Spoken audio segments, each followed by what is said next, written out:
Hello everyone, and thank you for tuning in to this episode of Fit Friday. I'm your host, Fit Emmett, and we're here today with our special guest, fitness professional and author, blogger as well, Shanae Draper. How are you doing, Shanae? I'm good, thank you. All right. Today we're going to talk about a topic that's near and dear to Shanae's heart, and it kind of spans the whole industry of modeling and fitness, kind of how they blend together in your life.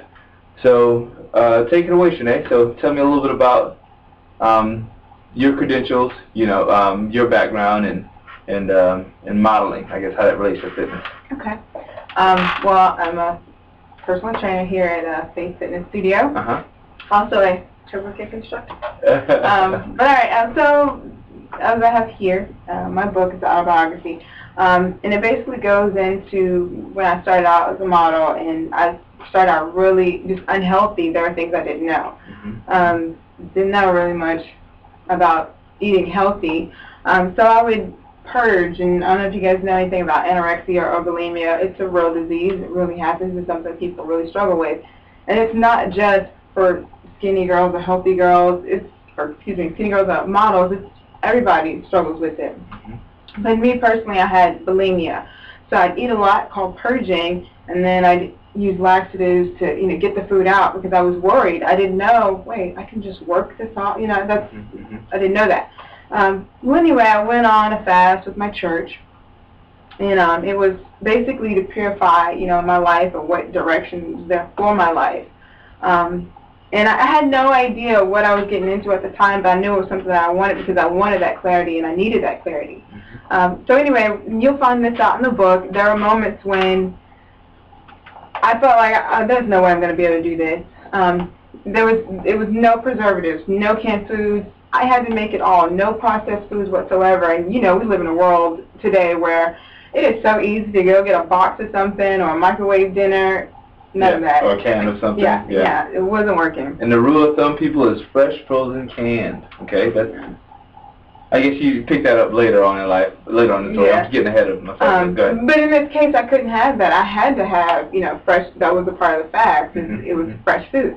So anyway, I had to go out and I had to buy all these fresh vegetables, and I had to chop them up and cook them. And there was a point when I got home and I'm like, I put the vegetables on the counter, and I'm looking at the pot, and I'm looking at the vegetables, and I'm like, okay, you season yourself, and you jump in there. And I wasn't ready. I was young. I was like 22, 23. I had no clue what I was cooking or how to cook at that point. All right, now I'm going to give you an idea of Fit Emmett right now, because when Fit Emmett was 22 years old, I was in college, and I had my own apartment, and cereal kind of was a staple for me. Which is not anymore. You grow and you learn, okay? You live and you learn, but Fruity Pebbles was a staple. I would eat about a mixing bowl of Fruity Pebbles, so in terms of preparing your own foods, I can definitely relate there. Because I was like, okay, how is like these ingredients going to come together and make spaghetti? I don't know. So it was kind of a learning curve for me in going through the nutrition program in school and really finding out different things about healthy eating, and it was a total learning curve for me because going from eating Fruity Pebbles and like, oh yeah, these have vitamins and minerals and nutrients in it, but then it also has a lot of sugar in it too. So yeah, I can definitely relate to your story there. It was tough. As with anything in life, it's a process, it's a lifestyle, and you have to understand that things are not going to happen overnight. You didn't just gain the weight overnight. It's not just going to come off overnight. And your eating habits didn't just come overnight. So it's going to take some time to get them off. But a lot of our habits, our bad habits or our bad eating habits, they stem from something else, some type of internal fear. And on this fast, I was able to go, I was going without radio, no makeup, no phone calls. I didn't leave the house. I stayed there. I read my Bible. That was it. So for a lot of people, that's huge, to give up TV, radio, because a lot of times for many of us, they're just things that bombard our brain all day long. Daily. And there's a study out that said that we're bombarded with some type of advertising or promotional material 20,000 times a day. 20,000. So our brain is just like on sensory overload with just so much useless, mindless information. A lot of these sitcom TV shows that are not promoting the right thing. I mean, I would give everyone this challenge to just take 1 week out of your life and just totally cleanse yourself of a lot of the stuff. Just don't listen to the radio. Don't watch any television. I'm not saying that you need to go out and be Amish. Okay, I'm not saying that, but I'm just saying that, you know, take it to another level in terms of your life and where you're at and in your journey. Because sometimes a lot of you that are watching, you are, you know, on this journey of trying to achieve a healthier lifestyle, and we're bombarded with a lot of stuff, a lot of media that's not portraying the right image of how to do it the proper way. And so you want that, you know. Sometimes you see a lot of these infomercials and stuff. And so we have to just kind of step back and get a lot of that stuff out of our brain and really focus in on that inner voice. Exactly, refocus a little bit. So that's my challenge to everyone. Take a week, 1 week, no TV, radio, just take it all out, and see how your life changes. I'm pretty sure after that 1 week, your life will change drastically. So so you experienced a great change after the fast, right? So I did, and that's all. It's broken down in the book. I'm no supermodel. I teach Shanae Draper. That's me. And afterwards, it's funny because you start to see things differently. You start to hear that inner voice. That inner voice gets loud when there's no one else talking. So it's a growing point for me. And even now, sometimes I just have to, in the morning or at night, I have to just stop, or in my car, just pull over and just turn the radio off and take that 5 minutes to myself or whatever it is to make sure I can still hear that inner voice and I'm not getting caught up in the world or caught up in what's going on, caught up in a situation, because sometimes we're human. We get caught up in so many things, but you have to refocus and get back in line. Yeah. And when I was competing very heavily, I mean, I've placed no less than 3rd place. And the reason being is because every competition leading up to it, I've got myself into the zone, so to speak, and that's just basically taking everything else out of my life.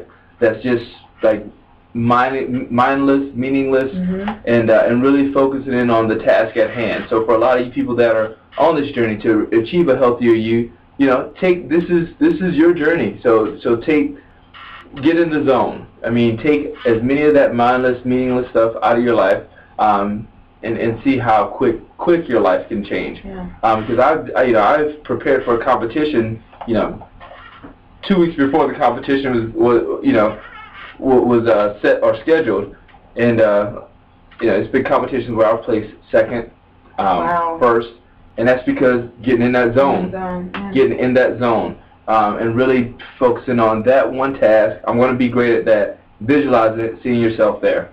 So, great. Okay.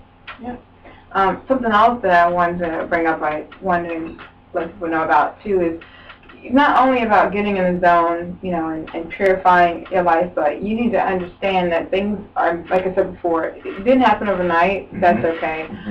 You're not going to be able to lose the weight overnight, or just all of a sudden wake up and I'm healthy today. Today I'm healthy.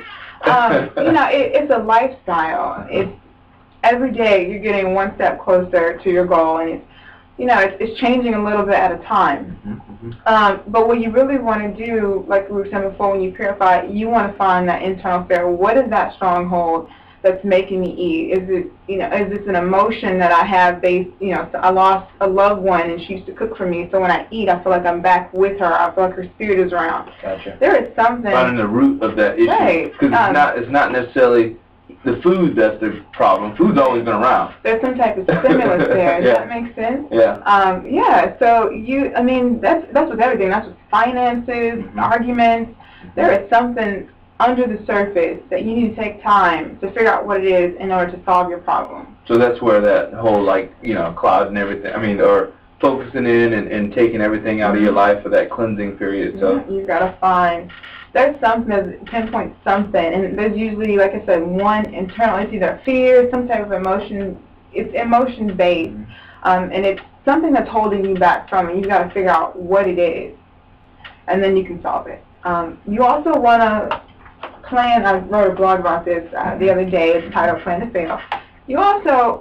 You don't only want to, you know, kind of look back and see where your problems came from, but you also want to look forward and see where your problems are going to come. You want to plan for setbacks, know your downfalls, and basically be prepared for any obstacle that comes your way. So, and I'm not saying be negative, and that's not the point here, but you do want to know, okay, I always have this problem when I go to my grandma. She's going to make this chocolate cake, and I'm going to eat like 10 pieces. Thanks, Grandma. Yeah.